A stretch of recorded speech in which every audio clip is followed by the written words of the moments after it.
This past year's trade deadline did not finish with a trade with some of the big names that are in the rumors. The Carmelo trade never happened, a Paul George trade never happened, and a Jimmy Butler trade didn't happen. But we did get a DeMarcus Cousins trade to New Orleans, Nerlens Noel was traded to Dallas, and Serge Ibaka and PJ Tucker were traded to Toronto, just to name a few. But with this offseason coming back up and next year's deadline, some big names will definitely be back in the rumors. I picked 5 players who I think are definitely going to be targeted by teams, and these guys have been in lots of rumors the past year or so. And of course, if you think I should have picked someone else on this list, or if you're a fan of one of these teams here, then definitely leave something in the comments. The NBA playoffs are about to enter the conference finals, so it won't be long until trade rumors take over basketball Twitter. So let's go through those players who I believe are going to be targeted by teams this summer or before the February 2018 trade deadline. When PG was just trying to enjoy a birthday Disneyland trip a few days ago, a bunch of Lakers fans saw him and were chanting at him, "Come to the Lakers," and one person even posted it on Snapchat. Hey George, come to the Lakers! There have been lots of reports saying PG wants to get to Los Angeles at all costs. There's 3 scenarios that could play out for him. 1, he structures a new deal with Indiana. 2, from now until the trade deadline, Indiana does nothing and he leaves in free agency next summer. 3, the Pacers front office decides to trade him before the February deadline so they can at least scoop up some draft picks and players. Paul George has told the front office he wants to stay in Indiana. He even said in a live interview on ESPN during the All-Star break that he would like to stay, but there have been conflicting reports saying the opposite. A lot of people are expecting him to be out of Indiana either this summer or the next one and join up with the Lakers or another team. The Lakers trade rumors have picked up a lot of steam. Magic Johnson went on the Jimmy Kimmel show and said if he saw him walking around Los Angeles, he would basically wink at him to let him know he wants him to play in Los Angeles. He can't technically say he wants Paul George to come to the Lakers because it would be tampering, and that isn't allowed in the NBA. Former Lakers head coach Byron Scott went on the radio and said, "I would deal some of these young guys and get Paul George." Jared Dudley said, "There's no way he's staying in Indiana and he's going to go to LA and will get traded next February." And Danny Granger recently talked about George in an interview and how he shouldn't be blamed for wanting to leave Indiana.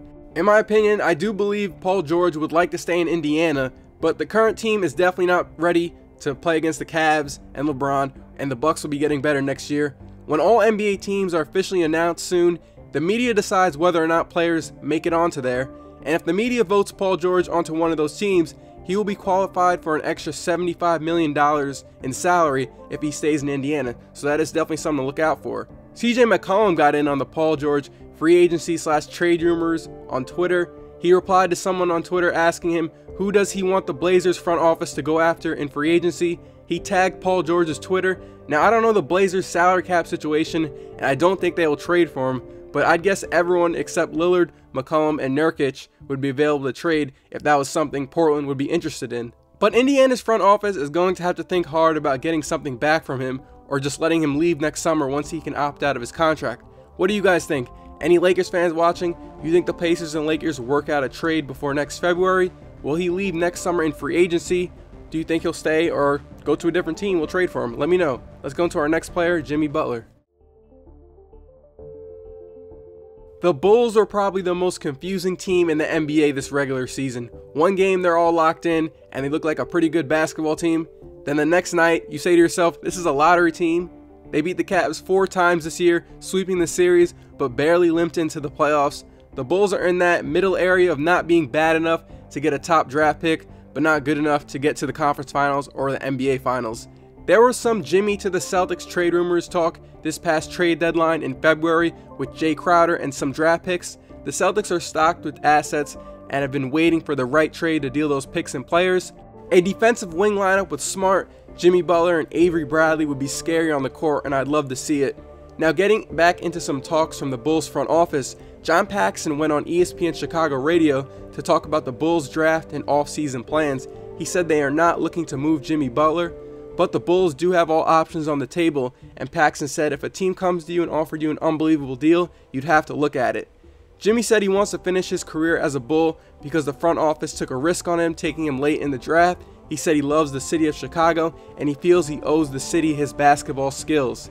If he wants to leave in free agency, he has to wait until the 2019 summer. That is when he has a player option and can opt out of his deal. This was the best offensive season of his career. It's crazy that this is the same guy who struggled to hit three-point shots in the beginning of his career.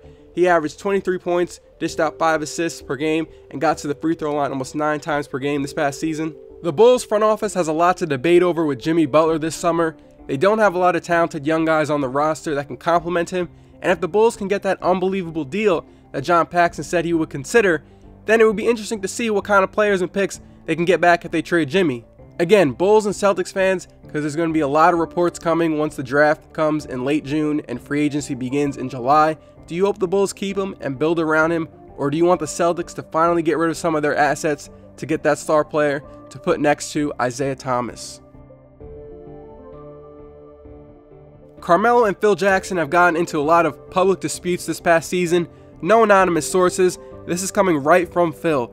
He said, "I think the direction with our team is that he would be better off somewhere else." I don't agree with how Phil has taken shots at Melo in the press, but I do agree that the Knicks and Melo should part ways. Besides that 2013 season where the Knicks got to the conference semis and won 54 games, the Melo and Knicks story has been pretty disappointing. They missed the playoffs the past 4 seasons and have had 5 different coaches. Honestly, the most entertaining Knicks story the past 4 years was reading that story of Matt Barnes driving 95 miles to Derek Fisher's house to fight. It was way more fun keeping up with their stories off the court than it is on. This is really sad with the Knicks.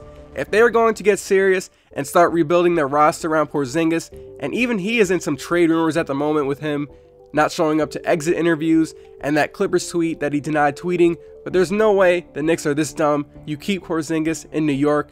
Again, a rebuilding scenario with Carmelo does not make much sense because you're trying to develop your younger players, but the guy who makes $25 million a year is going to need his shots. He scored 22 points on a not so great 43% shooting this past season.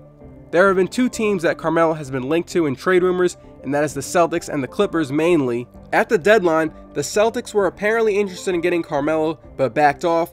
The rumors were Jay Crowder and a bag of draft picks. Crowder has a really friendly contract and only making $7 million a year. The Clippers are expected to look at a trade that would involve JJ Redick, Carmelo, some other pieces and players. The Clippers offseason is going to be interesting to see if they can keep Blake and CP3. Once July comes, we should have more news to go over. If I had to make a prediction, I would say Carmelo won't be traded, but if he does decide to waive his no trade clause, I can see him going to LA. I personally missed that 2012-2013 Knicks season where they won 54 games. It was Melo's best scoring season in New York. He was scoring really easily with the ball movement led by Jason Kidd and Pablo Prigioni. They had Tyson Chandler at center. I'm getting a little bit off topic, but I would just like to see Carmelo in a similar spot like he was in 2013, where he can make it to some playoff rounds before he retires. He's going to be 33 years old next March, and I'm going to assume most fans do not want their teams to use their assets on an aging Carmelo Anthony. But if I had to guess how fans are feeling, I'm assuming Celtics fans want nothing to do with Melo and hope Ainge finds a trade for George or Butler. Where do you think Melo ends up, or do you think the Knicks just let his contract run out in 2019 and let him go? Days before this past year's NBA trade deadline, the Pistons were looking for 3 assets to swap for Reggie Jackson. Detroit was looking for a first-round pick, a young player, and an expiring contract. And a week before that, the Magic and Pistons were talking about a trade that would send Reggie Jackson to Orlando for DJ Augustine and Jeff Green. So Reggie has been in a lot of trade rumors lately. Head coach Stan Van Gundy said that Reggie had a very difficult season and it affected the morale of the team, and he expects him to have a big year in 2017 and 2018. Reggie was shut down for the final 9 games of the season because he never looked healthy. He had tendonitis in his left knee and he had a thumb injury. His scoring totals dropped to 14.5 after scoring 18 points per game the year before. His field goal percentage dropped and he got to the free throw line a lot less. Any Pistons fans in here? What are your thoughts on the situation in Detroit? Let me know. Jahlil Okafor's time as a Philadelphia 76er has been pretty disappointing, from being selected 3rd overall to getting into fights with fans on the street to having to sit out at the end of the 2017 season because of soreness in his right knee. He went from scoring 17 in his rookie year to 11.8 in his second year, but there's definitely a few teams that might be able to maximize his skill set as a post-up center. He's definitely not someone you want to rely on for defensive purposes, but he's only 21 years old, and I would not give up on him as a player just yet. Plus, with Joel Embiid separating himself as a player that you can build your team around on both sides of the court, the Sixers should look to try to trade Okafor and try to find a player that will complement Philadelphia's current situation. The president of Philadelphia's basketball operations said, "If a deal comes along that makes sense for both of us, then we'll go ahead and make the deal, but we're not in a race to make any decisions." At the trade deadline this past February, the Sixers were talking to a number of NBA teams, including the Chicago Bulls, the New Orleans Pelicans, the Trailblazers. Okafor didn't even go on the team airplane on February 13th in Charlotte because that's how close they were to dealing Okafor. Okafor is rehabbing his right knee and trying to get back for next season, but if I have any Sixers fans or just anybody, do you think Okafor will be traded or will he stay in Philly this season?